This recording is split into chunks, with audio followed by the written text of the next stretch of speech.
Shalom everyone. There are two main opinions regarding possible sources of kosher Tekheleth. These have generated two products being sold today. My goal in this video is to compare the sources for their respective dyes, both of which are claimed to be the authentic Hilazon for Tekheleth. First is the Radziner Tekheleth, which I'm wearing now, according to the findings of the Rebbe of Radzin, Rabbi Gershon Hanokh Leiner, about 130 years ago, that Osepia officinalis, the common cuttlefish, Dionun in Hebrew, is the Lost Hilazon. This opinion, adopted early on by the Breslover Hasidic movement, is the most widely used type of Tekheleth today. Second is an opinion which has gained a great deal of media attention, claiming a stronger scientific base, that Murex Trunculus fits the bill. It is the source of the product of the Patil Tekheleth organization. Enjoying generous financial support, it is promoted via impressive multimedia, traveling lectures, and a factory for so-called Tekheleth with guided tours for visitors and groups. However, when we actually study the sources objectively, we find that the good intentions and strong funding behind the Murex movement are working to prop up an untenable halachic position, one that badly twists or ignores most of the few marks of identification left to us by our sages of blessed memory, and even misinterprets science. And I say that with all respect in my heart for the Torah scholars on all sides of this issue. We are all, after all, on the same team, brother Jews arguing purely for the sake of heaven. Even if you're on the opposite side of this issue from me, if you are willing to hear the entire length of this video with an open mind, you'll gain a lot from it. Otherwise, you'll really miss out on understanding a crucial side of this debate, and you cannot consider yourself fair and objective. The video lecture is divided into 8 parts. Part 1, what can be known about Murex Trunculus based on basic dictionary definitions. Part 2, here I will list the points that can be clearly understood from what our ancient sages wrote about the species of the Hilazon itself, its appearance, physiology, behavior, etc.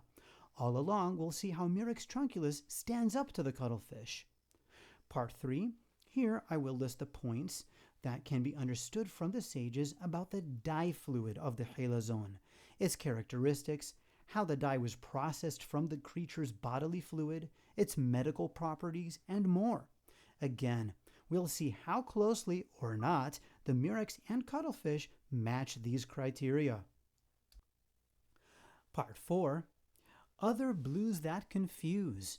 Here we'll learn some history about ancient Jewish involvement in the industry of Tyrian purple, and how cuttlefish Tekheleth matches kala ilan, indigo. Part 5, we will then learn all about Radziner Tekheleth, its ingredients, how it is produced vis-a-vis what was available to the ancient Israelites, and how ancient dyeing was actually done. In Part 6, we'll learn about how Radziner Tekheleth stood up to our performance of a harsh chemical test of the sages, as spelled out in the Talmud and Mishneh Torah, to test its color fastness. Part 7. This will surprise many people. Here we will actually discover why, according to the oral tradition, we can understand how this creature was specifically designated to be the only valid source of Tekheleth. And finally, Part 8. There we will conclude by soundly refuting 10 common untruths about the Murex, the cuttlefish, and about recent archaeological discoveries, myths promoted by proponents of Murex Tekheleth. Are you ready? The Hebrew definition states, Helzon ha'argaman, Helzon shochen yam, Ba'al kunchia avva umefutelet. Helzon ha'argaman hu Ba'al beluta hamafrisha mitz, Sehavhav, ההופך באור לאדום סגול. מיץ זה שמש בימי קדם לצביעת בגדים בצבע ארגמן. למשפחה חלזונות הארגמן שייכים הסוגים ארגמן מיורקס וארגמנית פורפורה. In English, Helzon ha'argaman, a sea-dwelling snail with a thick convoluted shell. Helzon ha'argaman has a gland that secretes a yellowish fluid that turns to reddish-purple in light. This liquid served in dyeing clothing in the color Argaman in ancient times. Belonging to the Argaman snail family are the types Argaman murex and Argamanith purpura. And that, of course, comes from the Avraham Even Shoshan Hebrew Dictionary, the authoritative Hamilon Ha'ivri Hamerukaz. Simply put, both types of Murex dye are biblical Argaman, not Tekheleth. It is a separate, distinct biblical color. Part 2. Regarding what the sages said about the species itself. Point 1. The Hilazon is defined by the sages in Hebrew as a dag. Okay, today that refers to anything from the family of Pisces, okay, a fish. Okay, in the Talmudic literature, it refers to a fish-like sea creature that swims, as opposed to a shablul, snail, or sheretz yam, teeming sea creature. You can see the sources on screen. Murex Trunculus, a sea snail, cannot possibly be classified as a dar, but as a sheretz yam. On the other hand, the common cuttlefish, Sepia officinalis, is indeed a dar by the sages' criteria. Point 2. The Hilazon's color, according to the words of the sages, must match that of the sea, and of course in a distinct way from that of other sea creatures. You see, almost all sea creatures have some kind of a underwater camouflage. But in order for this to be an identifying feature, it must be more unique than that. The Murex's sea color is not distinct from that of most other sea creatures, whereas cuttlefish camouflage themselves to every background in the sea, making it very unique. Point 3. The Hilazon's body itself must resemble the sea, in a distinct way, of course, from other sea creatures. Unlike the spiny, asymmetrical Murex shell, which you'll see on the next slide, the body of the cuttlefish stands apart in this regard. It actually resembles the rolling waves of the sea, with its fin surrounding its body. And not only can you see this very nicely in the photo in the upper left, if you look at the video links in the description beneath this video, you can find a link that portrays this beautifully. Point 4. One is liable, hayav, for trapping the Hilazon on Shabbat. This makes no sense for Murex Trunculus, which is not hunted or trapped, but just gently collected from the sea floor. You would not be hayav from the Torah for collecting it. The cuttlefish, being a fast-moving creature that must be professionally trapped, you would actually be hayav for it for trapping it on Shabbat. Here is a freely available image that I found online of the asymmetrical spiny shell of the Murex Trunculus. Does this seem like a creature that the sages would call a dar, a fish-like creature? Does its body resemble the sea to you in any special, unique way? Point 5. The Mishnah calls a particular hook at the end of a chain a Hilazon hook. This means that the Hilazon of the sages either has long tentacles that are bent like hooks, or the overall shape of the creature, with body and drooping arms, is hook-like. Neither of these understandings could possibly fit Murex Trunculus, while they both of them apply to the cuttlefish. And you can see very nicely the body with drooping arms, being very hook-like in the image in the upper left. Point 6. The Hilazon has a malbush, a garment of sorts, that grows with it. While Murex Trunculus has nothing that could be called a malbush, only an asymmetrical shell. Again, think about that last slide I just showed you. The cuttlefish wears a prominent jacket of sorts. And if you look below the video in the description, you'll see a link to a video that shows this little jacket, this little malbush growing with the baby cuttlefish, even from before it hatches from its egg. It's absolutely amazing. Point 7. Now this point would pretty much be all we would even need to say in this video to sink the Murex Hilazon equation. You see, the sages say very, very clearly that that Hilazon fish rise to the shore every 7 or 70 years and embed themselves in the sand, fulfilling the beracha, the blessing that was given to Zevulun, Sefune T'munei Hol, hidden treasures in the sand. And Murex snails never rise to the shore. Not every 7 years, not every 70 years, much less embedding themselves in the sandy shore. And that's information that we got from Shaul Kaplan, a special fisherman who harvested both the cuttlefish once upon a time for the Radziner Hasidim and for the Ein Tekheleth organization, the Murex. Incredibly, due to mass strandings every 2 to 3 generations, the cuttlefish indeed rises to the shore in great numbers, exactly according to this criteria of the sages. Point 8.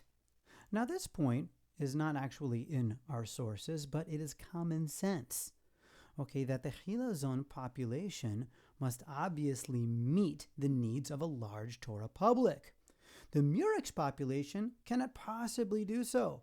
You see, dozens of sea snails must die to produce just one set of Tekheleth, something like 40 per string. Each individual contributes only a single drop of dye fluid. Overharvesting has already nearly extirpated Murex Trunculus from the coast of Israel and Lebanon. Today, mass demand in the future, when Hashem willing, all of Am Yisrael is going to do teshuvah, is going to come back to the Torah, would drive it extinct within a short time. On the contrary, over 100 Tekheleth strings can be dyed from a single cuttlefish ink sac. Part 3.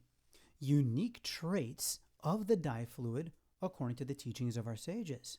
Point 1. According to the Rambam, the definition of the Hilazon is a dar, a fish-like creature, whose blood is black as ink, while Murex dye fluid is greenish yellow. Okay, remember that dictionary definition we read earlier? Slowly changing colors in the sun to reddish blue. Sepia dye fluid, an actual source of ink in ancient times, is black-brown. It is black as ink. You can see that very clearly in the image in the upper left. Point 2. The Talmud describes a long, involved process for producing Tekheleth, which includes boiling the Hilazon blood, so to speak, meaning bodily fluid, with specifically mentioned herbal additives. And there you can see the Talmudic source for that, Talmud Menachot. Murex dye fluid need only be exposed to strong sunlight, nothing else. Cuttlefish dye fluid requires boiling with the same additives mentioned in the Talmud to become Tekheleth, using essentially the same dyeing method employed by ancient dyers and modern hobbyists who practice ancient dyeing methods today. Now, everything that we've spoken about until now, okay, gives us a general impression, okay? But point 3 here is something extremely important because we're going to talk about the medical properties, okay, of Sapia officinalis vis-a-vis the Murex. This is extremely significant.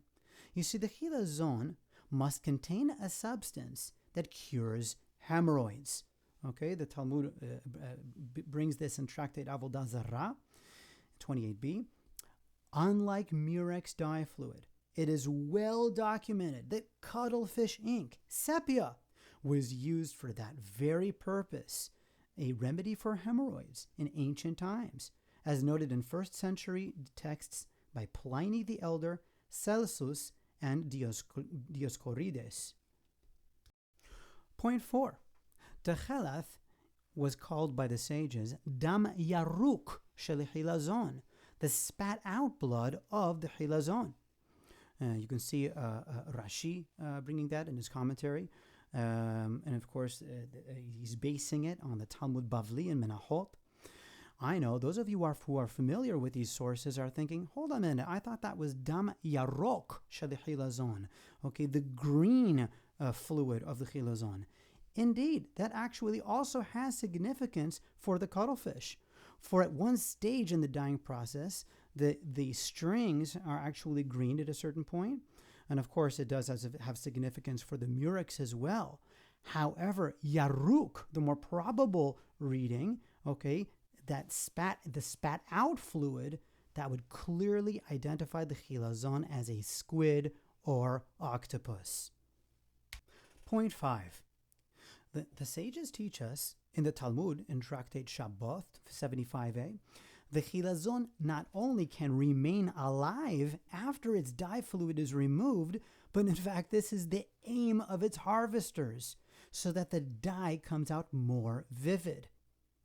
This is a joke in terms of the Murex Trunculus, which cannot even survive being crushed for its hypobranchial gland to be removed. Okay, on the other hand, cuttlefish dye comes from its ink sac, which is not a vital organ.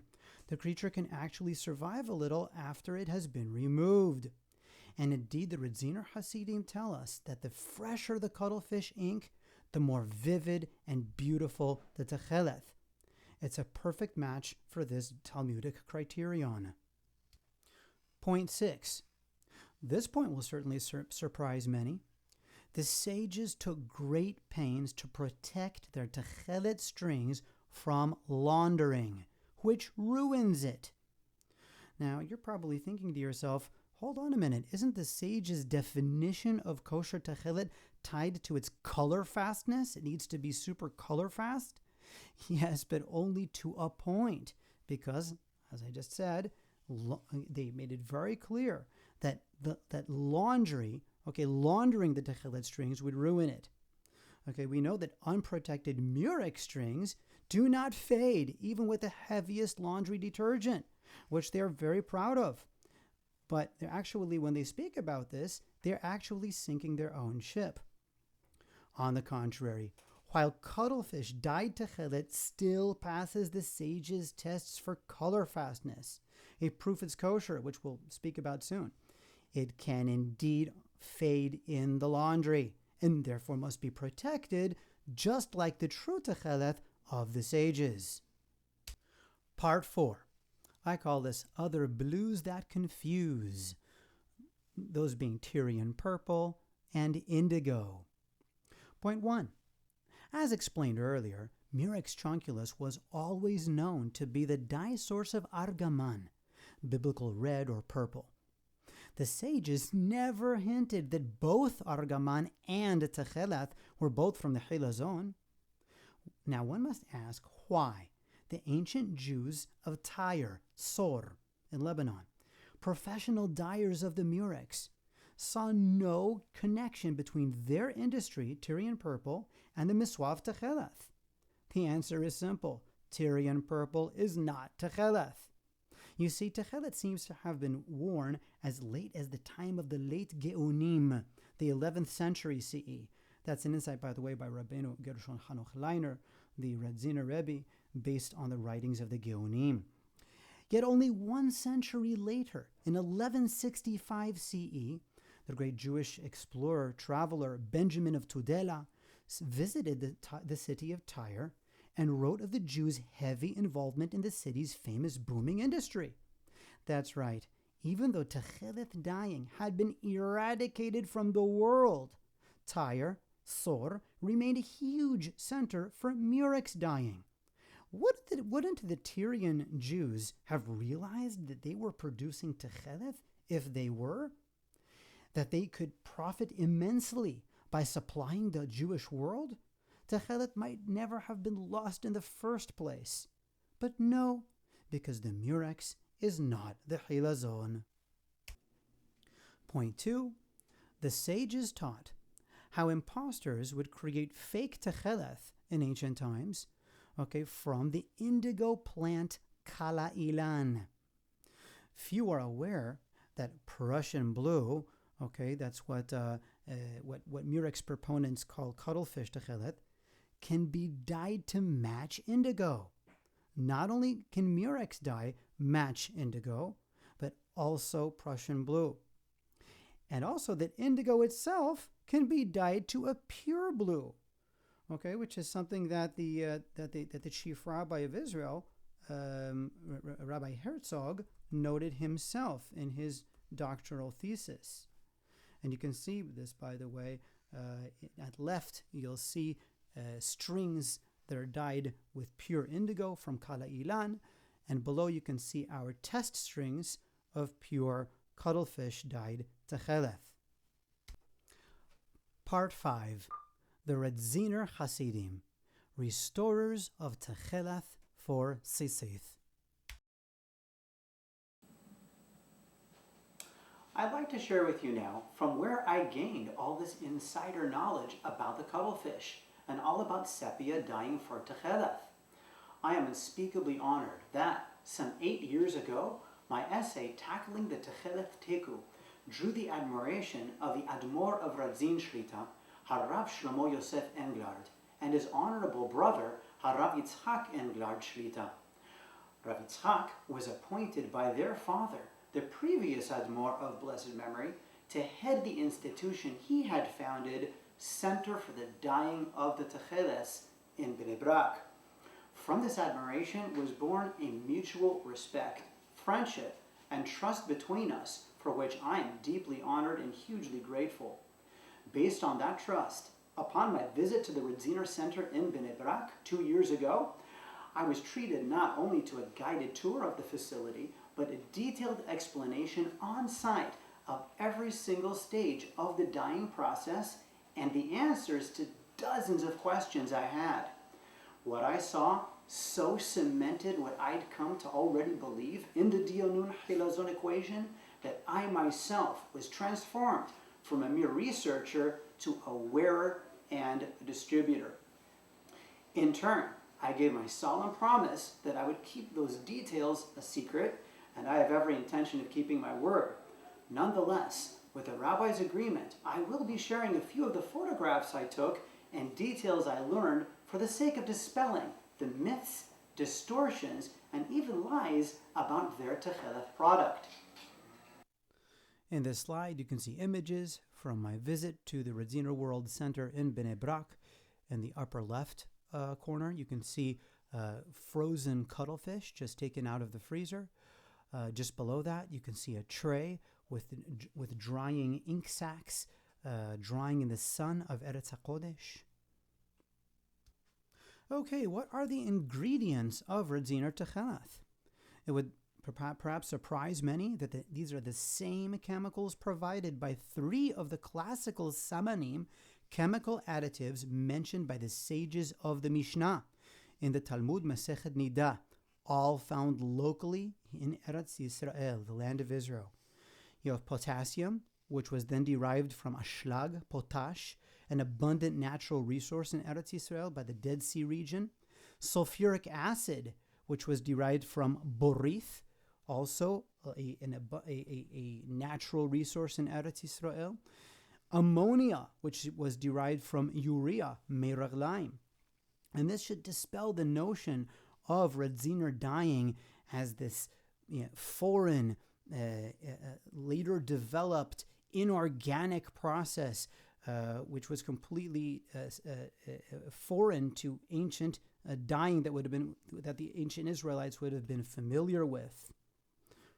Now here's a question: could ancient ovens really reach 900 degrees Celsius? Okay, of course this will be essential if we want to demonstrate that the ancient Israelites could have and would have used a similar, if not exactly the same, process that the Radziner Hasidim do. In fact, the ancient ovens could reach much hotter than that. Remains were found at biblical Timnah of a smelting oven from the 12th to 13th centuries BCE that could be heated to above 1200 degrees Celsius.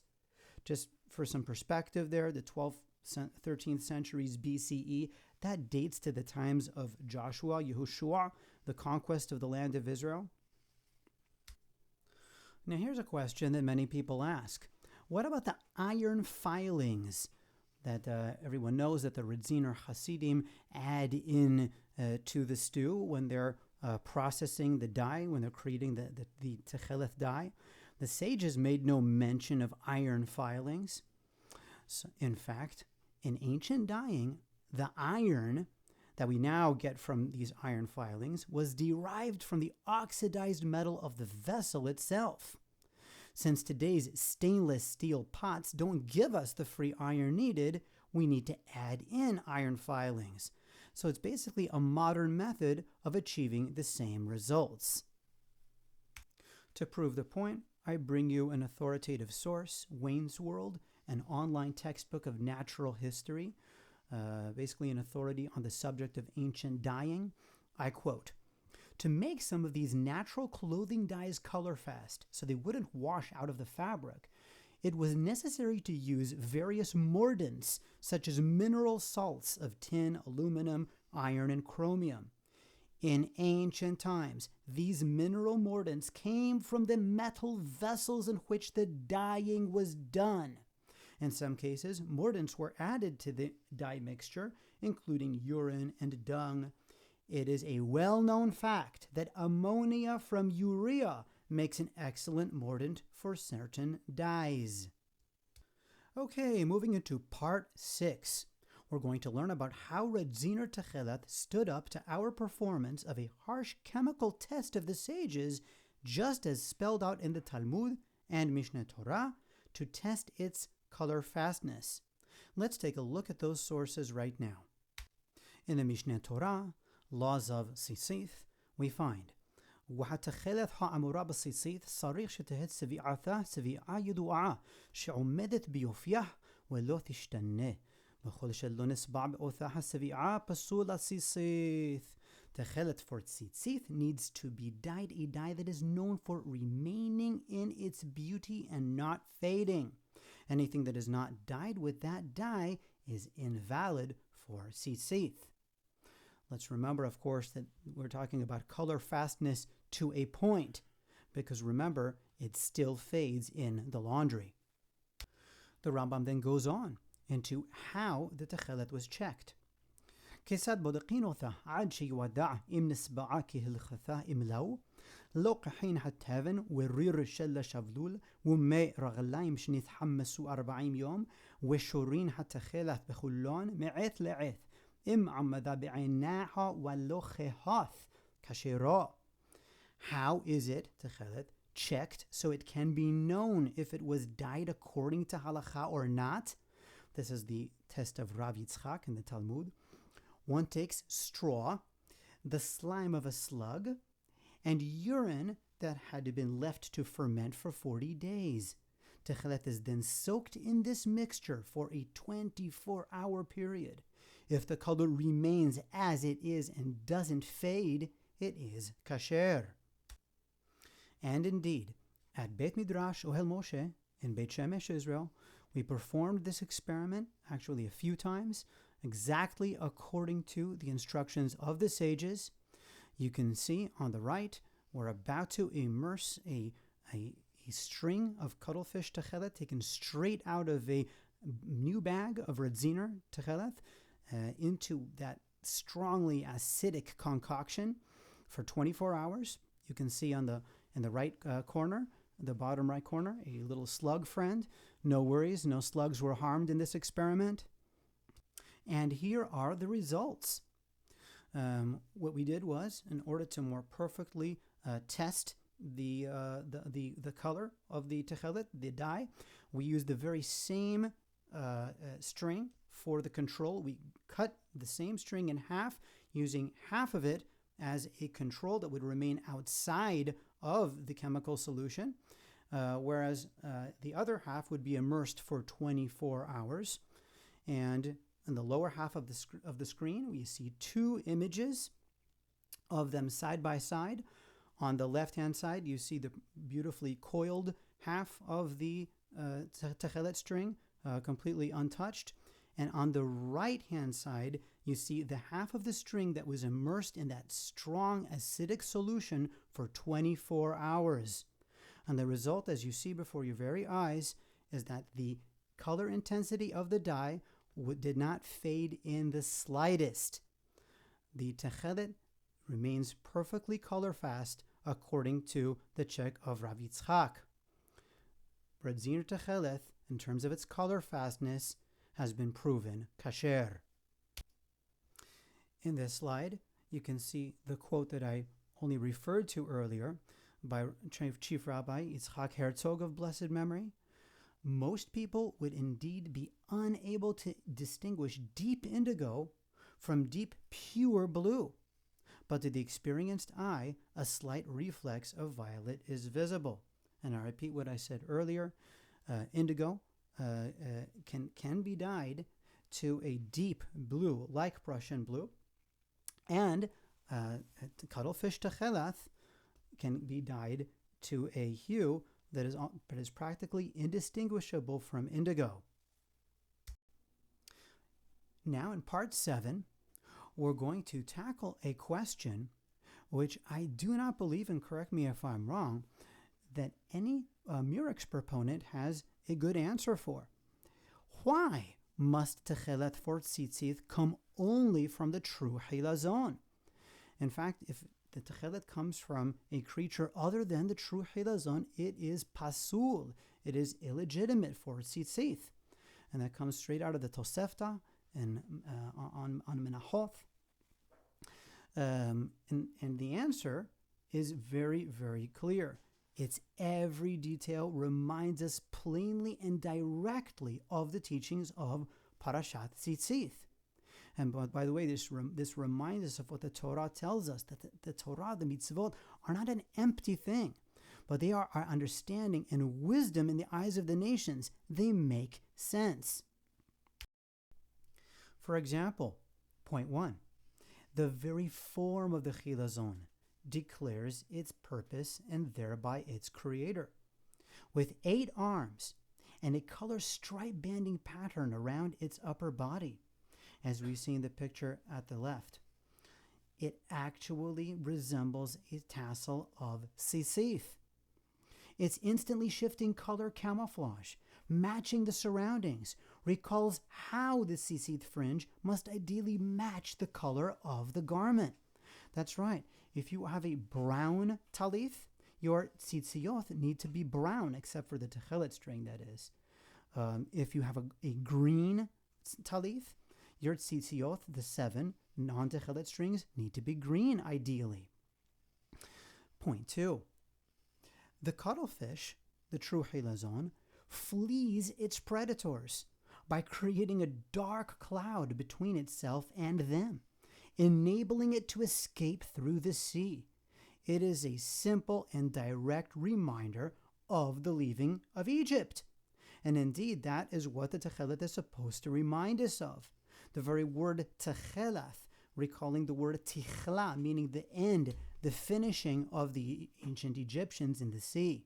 Explained earlier, the fluid ejected to create this cloud is the dye fluid itself, making Tekheleth not dam yarok shel hilazon, which doesn't make perfect sense. We know Tekheleth to be blue, but dam yaruk shel hilazon, as we explained earlier, the more probable meaning of the sage's description.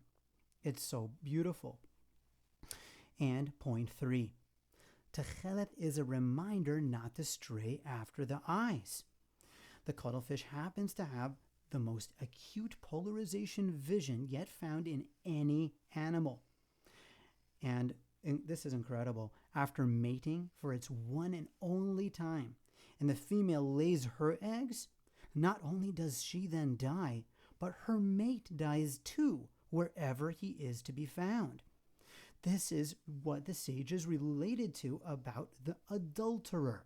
In ancient Israel, when the sotah, the wife who went astray, if she is found guilty, God forbid, the man who lay with her dies by the hand of heaven wherever he is to be found.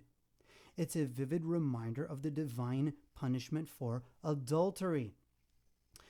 But isn't Tzitziot and Tekheleth also a reminder not to stray after our heart that goes after idolatry? Well, after one ponders all of this and you see how this creature was just created for this mitzvah, then you are also strengthened against idolatry. You realize that the giver of these mitzvot is the creator of all life. Now here's an important clarification. According to my humble understanding, only Tekheleth for tzitzith must be from the Hilazon.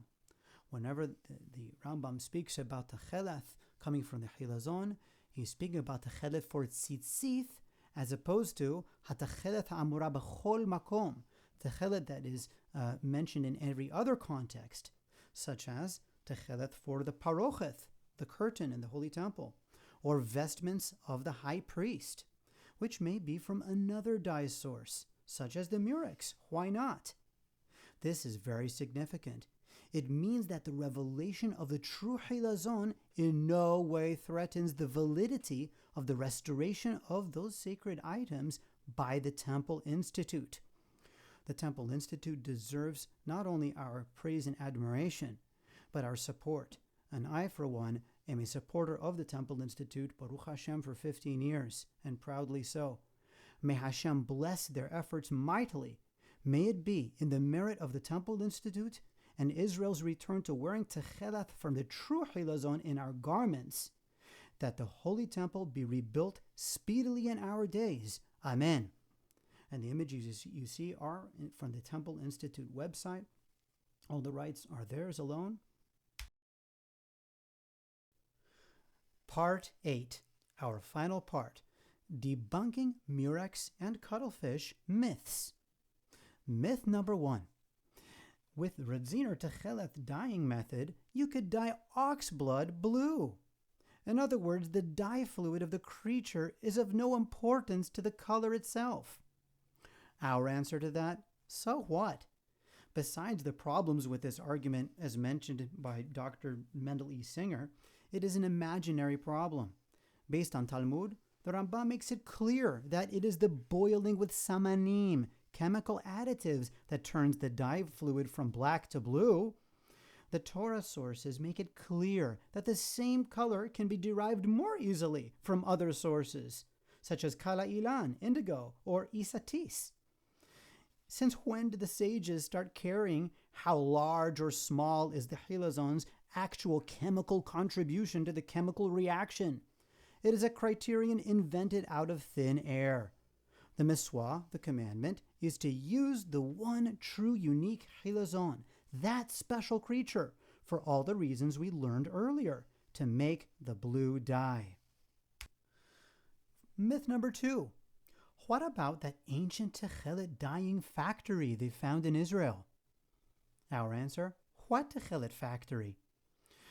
Such piles of broken Murex shells were also found in Tyre, Sor, and Sidon in Lebanon.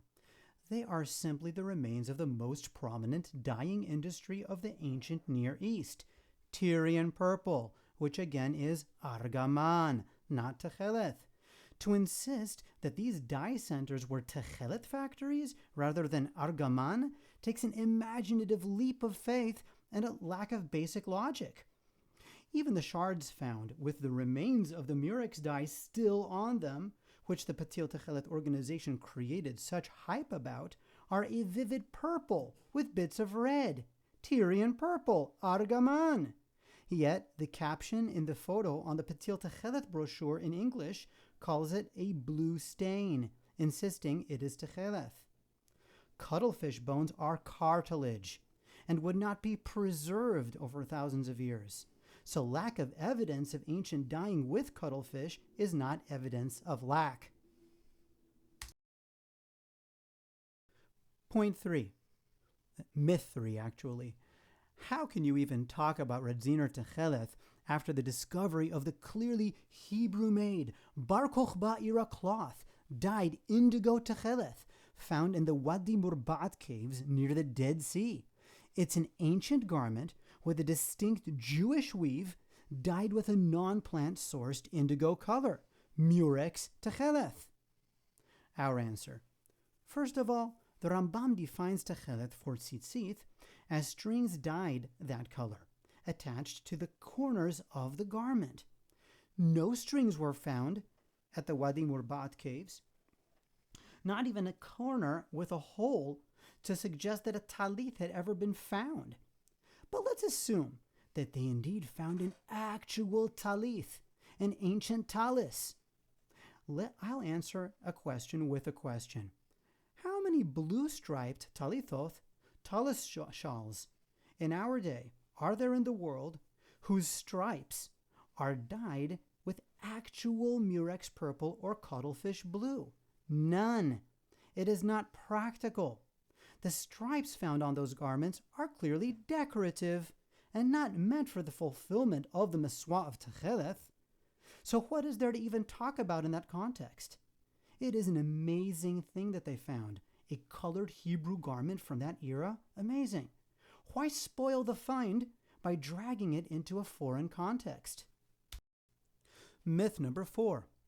Isn't the Murex shell on a Bar Kokhba minted coin proof that that creature, the Murex, is the Hilazon? So I'm just going to take directly from a paper written by Dr. Mendel E. Singer to answer this. These are his words. Rabbi Dr. Norman Lamb claimed that a Bar Kokhba coin with the Murex image was irrefutable evidence that it was used for a mitzvah. How could a Jewish coin have a non-kosher animal on it if it wasn't used for a mitzvah?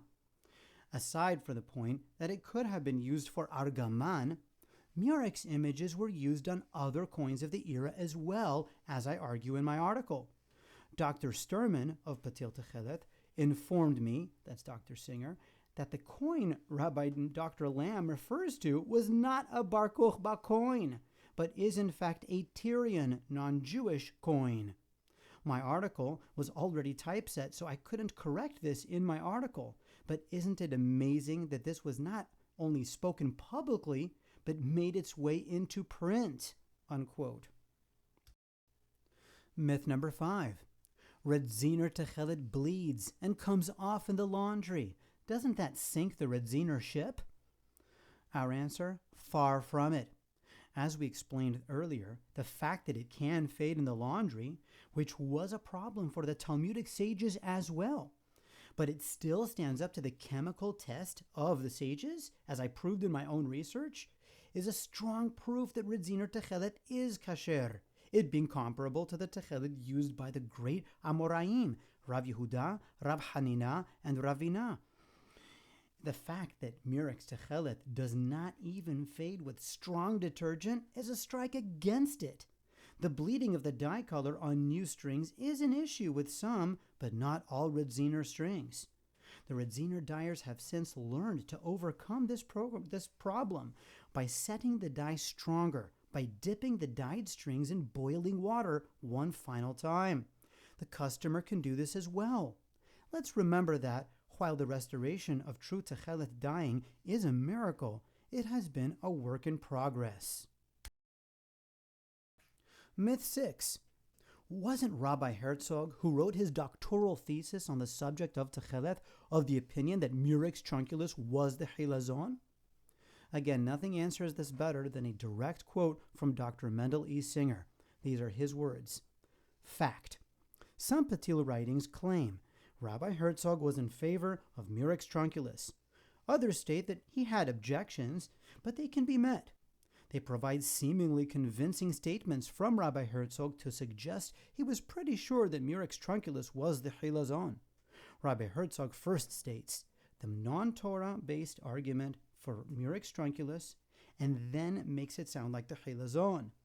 He then says that people who look to the Talmud for confirmation that Murex Trunculus is the Hilazon are in for a big surprise, and shows how it doesn't meet the Talmud's criteria. He then suggests a different snail, of the Gentina species might be the Hilazon. Statements from Rabbi Herzog are routinely taken out of context. They say that if Rabbi Herzog were alive today, he would agree with them. If Rabbi Herzog were alive today, it is far more likely that he would be quite angry with them for distorting what he said, unquote. Myth number 7. How can you not be wowed by the findings by J. Wouters and A. Verhecken that the Tekheleth molecule, indigotin, gets its color from a strong absorption peak centered at exactly 613 nanometers? That's the number of the mitzvot of the Torah. Like, how yucky can you be to ignore that? Again, very uncreatively, I'm going to simply take a direct quote from Dr. Mendel E. Singer. He's just does such a great job at demolishing these arguments. Fact. This statement is completely dubious. First of all, to refer to anything related to Murex Trunculus as the Tekheleth molecule, quote-unquote, assumes their theory is correct.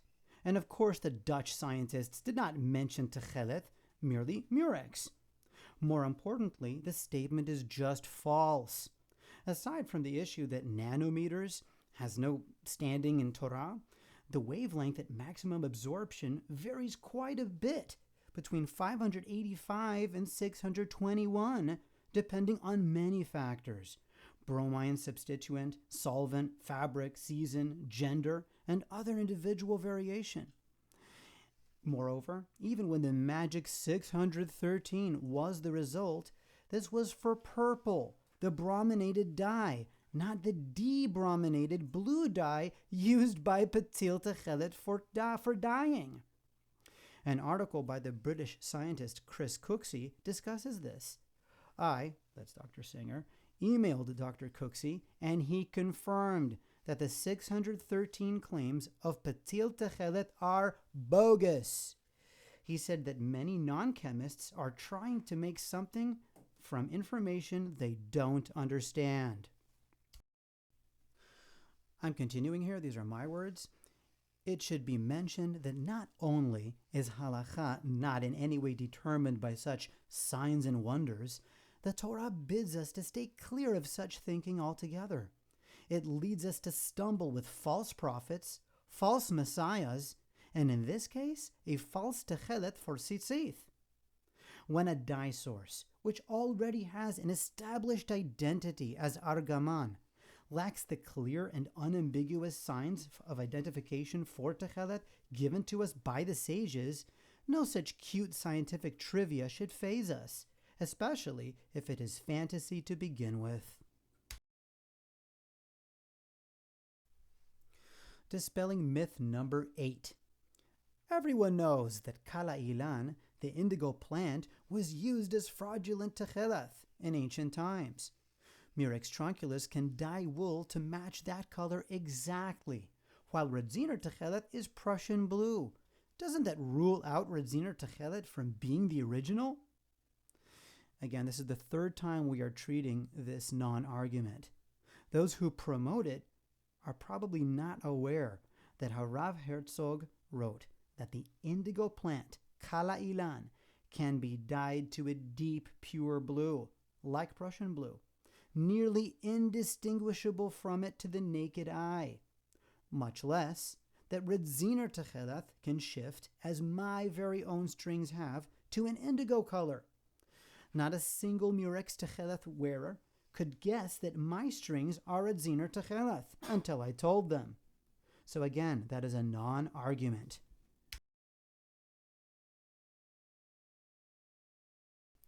Myth number 9. The Talmud uses the wording, one who traps the Hilazon and breaks it open, potz'o. How could that possibly refer to the cuttlefish? It's a clear inference that there is a shell to break. Our answer?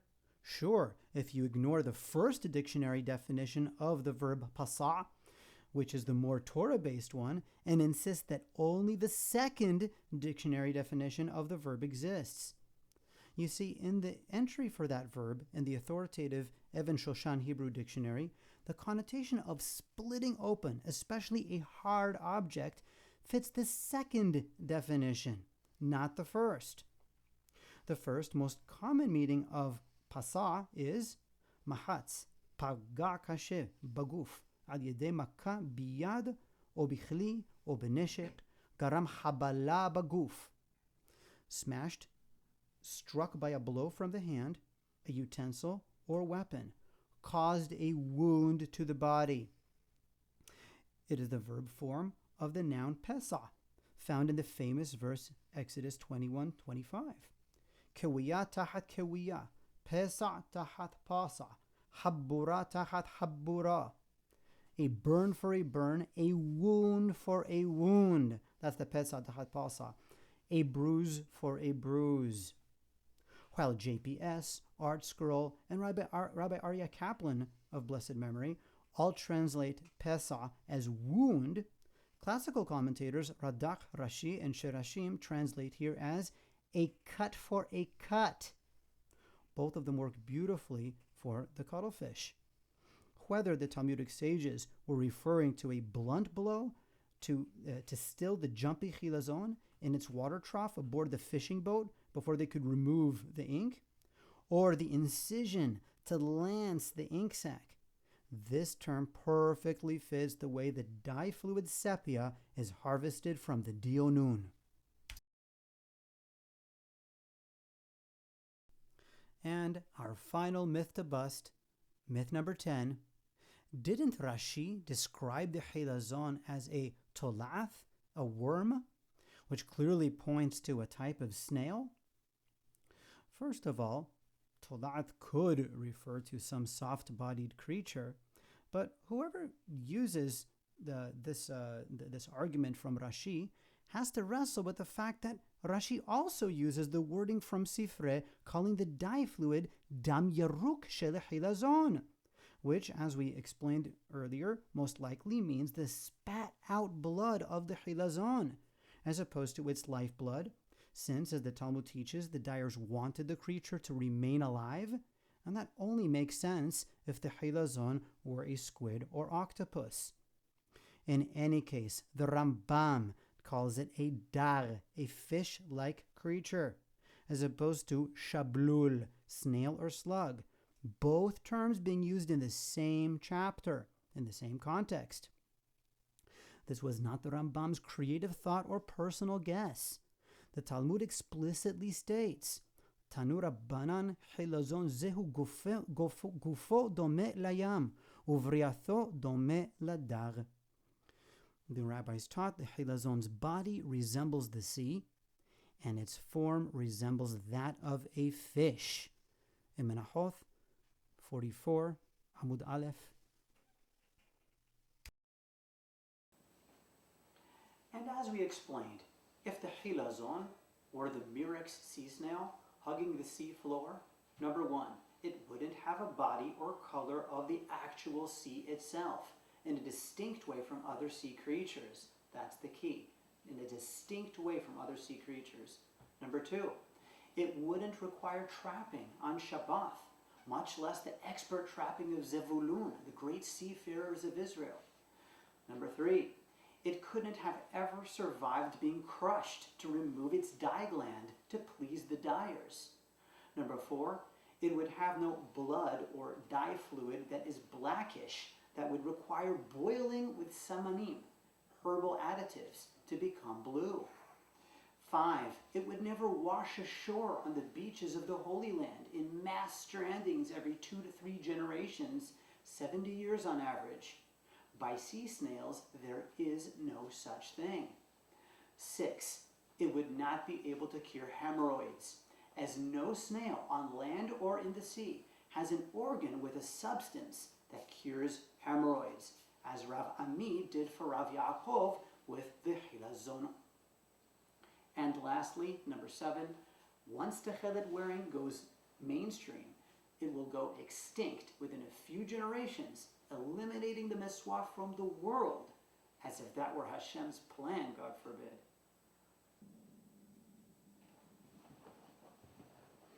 In conclusion, if you want to believe that the Murex or the Gentina are the long-lost Hilazon of Tekheleth, and the Gentina, by the way, has fewer problems with it than the Murex does, you are certainly free to do so. but do so knowing that they make much of what the sages taught about the Hilazon seem ridiculous, whereas the alternative, the cuttlefish Hilazon equation, does not contradict a single word they taught, especially if you recognize the authority of the Rambam's Mishneh Torah. I am aware that a number of prominent, pious rabbis, particularly in the Zionist and modern Orthodox camp, Sadiqim no less, champion the Murex. But I believe they do so out of ignorance. May Hashem forgive me for saying anything improper, heaven forbid. But at the low state of our nation at present, many Talmidei Chachamim, Torah scholars, while great in Torah, lack the tools to conduct careful academic research or understand primary academic research, whereas those who have the science too often lack the Torah. Other stumbling blocks include relating to certain words of the ancient sages meant to be understood plainly in an allegorical way, and putting all the Rishonim, the medieval rabbis, on a level playing field, so to speak, with the Rambam, whose precision in halakha outmatched anyone of his era. Considering this, you might ask yourself, is it our sages of blessed memory who, from the dead, need to do teshuvah to new theories accepted by modern rabbis which plainly contradict the Talmud? Or perhaps it is we who must put aside our pride and do teshuvah to what they wrote. To my training, according to our Masorah, our Torah tradition, it is the latter. Accordingly, in my humble opinion, Sepia officinalis, the common cuttlefish, is clearly the true, no longer lost, Hilazon of Tekheleth, and today's Radziner Tekheleth is kasher.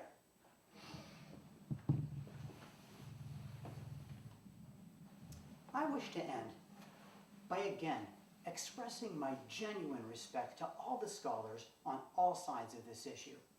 The search for the true Hilazon and how to produce kosher Tekheleth is an issue to which Torah scholars have devoted their life work.